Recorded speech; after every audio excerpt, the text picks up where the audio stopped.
Fadda. First question, initials MF from Staten Island, New York. Assalamu alaikum wa barakatuh. What is the difference between obedience to Allah and obedience to one husband? May Allah reward you. Like, question comes from Staten Island. Like the Isle of Shaolin, huh? With regards to what's the difference between obedience to Allah and obedience to one's husband? May Allah reward you. May Allah reward you well and bless you. Sometimes, and not all the times, when you obey your husband, you're obeying Allah.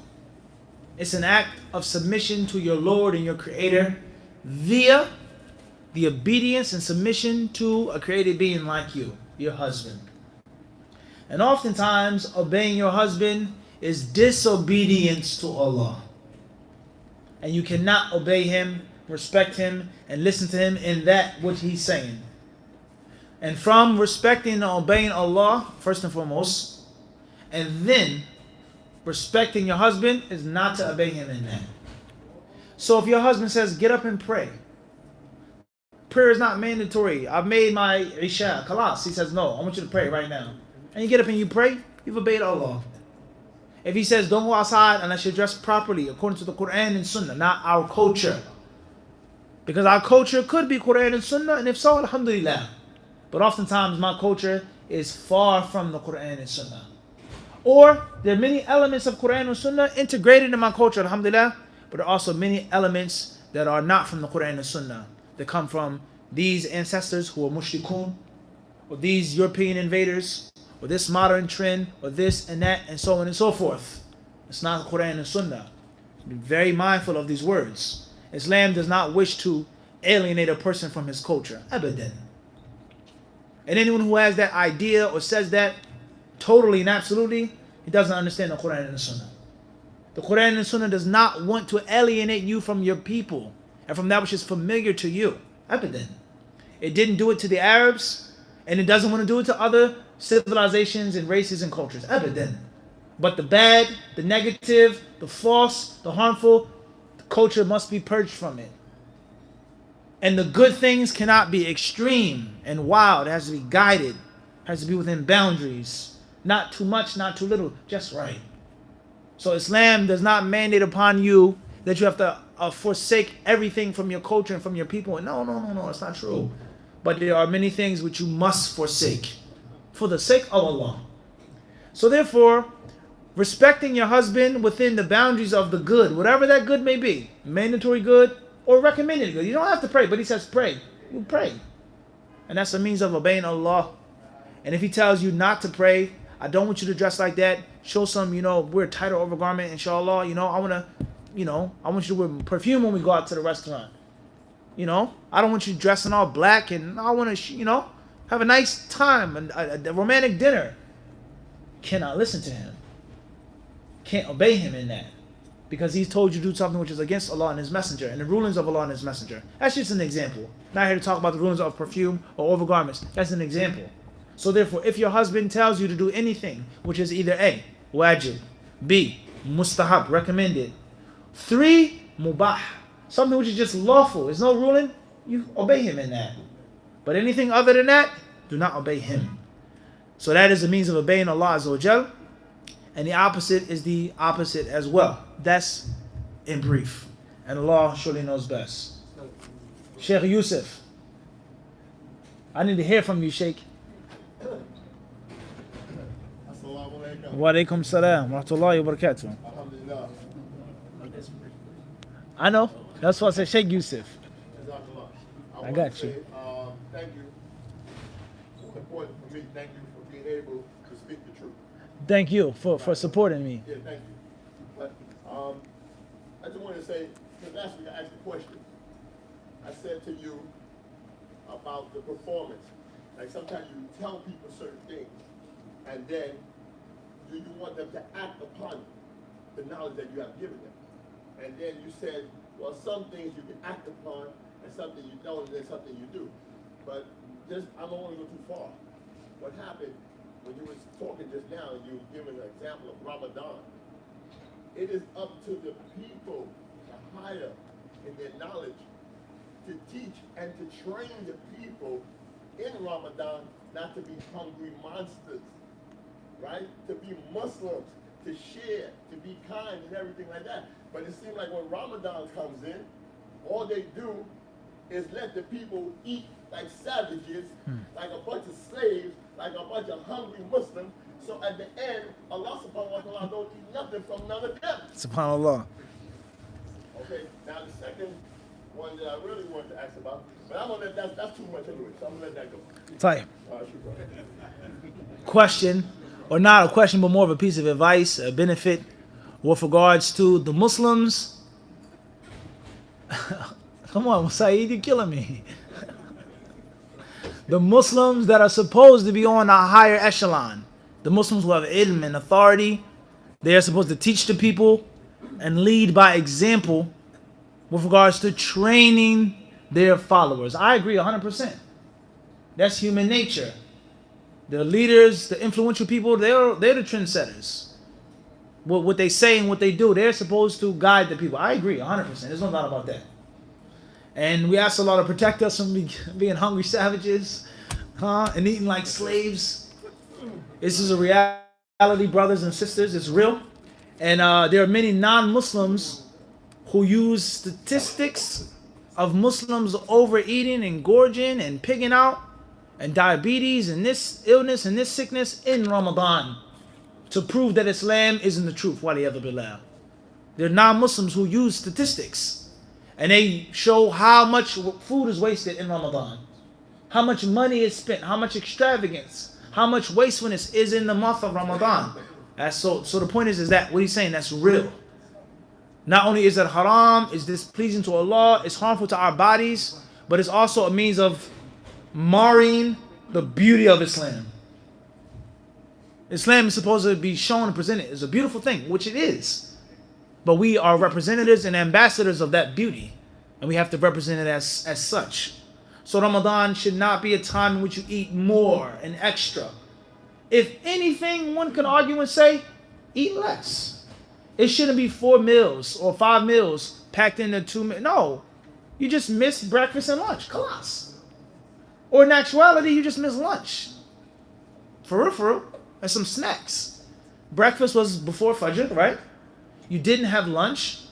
Snacks, tea, coffee, drinks during the daytime, done. And then you have your dinner. That should be it. And if you want a little bit of a snack before you go to sleep, if you sleep in Ramadan, many brothers don't. So on and so forth. You have some dry snacks, some sourdough pretzels. You see what I'm saying to you? Some salmon jerky, whatever you're into. Sweet or salty. Different snacks before people go to sleep. Right? It's one thing. But it shouldn't be a thing in which you actually end up eating more in the month of Ramadan. Ramadan is supposed to teach us to be more frugal, to be more resilient, and to do with less. That's very important. But that does not mean that you can't have a nice dinner in Ramadan. It doesn't mean that you can't have nice and fine things. It doesn't mean that as well. There's a balance. Jazakallah khairan, Shaykh. And it's very important. And even if I have to take some criticism for myself, which it's okay. My back is strong. You can beat me and whip me. It's all right. But the reality of the matter is that Muslims in positions of leadership and authority, they have a very serious responsibility. And I'm talking about myself first and foremost. It's easy to talk and to put on a front and to fake a show.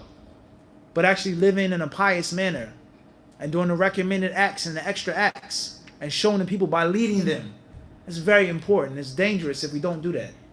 And we can't complain about people not changing and not benefiting, but look at our children.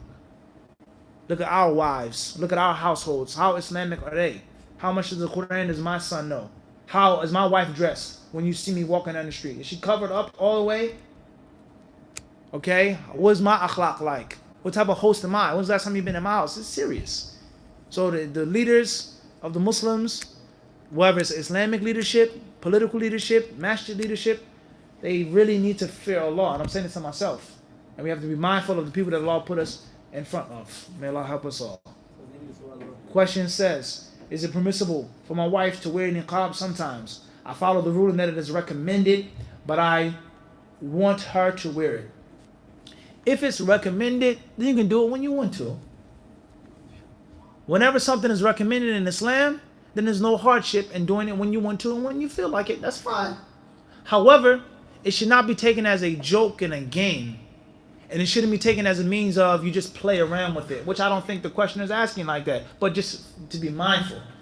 Let alone the fact that the niqab is meant to hide and cover something. So if you walk with your face out and then sometimes wear it, it's like they already know what your face looks like. So you kind of like defeating the purpose because you just had it off.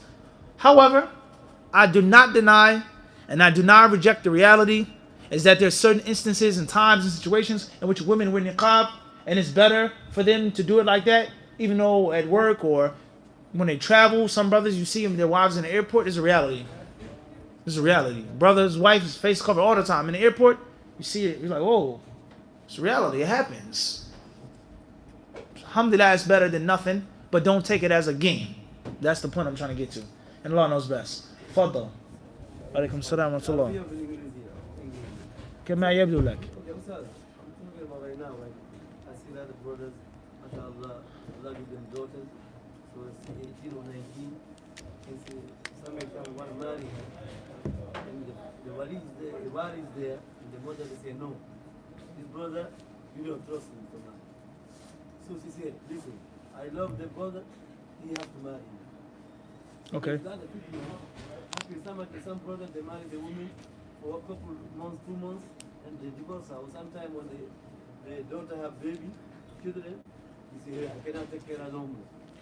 So, Tayyip, perhaps, Allah, I'm seeing this maybe our last question tonight, unfortunately. Maybe next time, Sheikh Bilal, we come, we do a Q&A, huh? The last time I did a Q&A in Masjid Taqwa, where's Khalil here? All right, well, the last time I was in Masjid Taqwa and I did all Q&A, I got some heat for it. Brother said, why you come not give a lecture, Akhi? Don't just dump off your Q&As here. That's what he said. I will say, wallahi, he's walking right now. Huh? That's what he said to me. That brother, he says, don't come and dump your Q&As off at Masjid Taqwa. Give us a lecture too. Give us a talk too. Since then, I've never done a Q&A session, but obviously there are many questions, let alone those that are what? Online.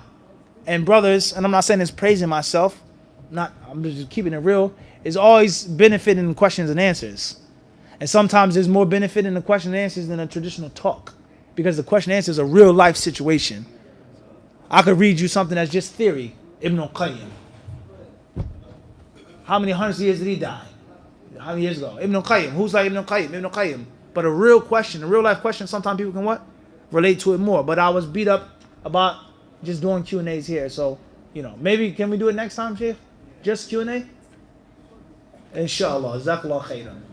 Tayyip. And that's why I asked was Khalil here. Because I would have got on him first. Even though you said it. Jazakallah khairan. Tayyip. So, the problem of boys and girls being 18 years old, 19 years old, 20 years old, and the parents don't want to marry them off, or the parents marry them off and there's issues, there's a problem.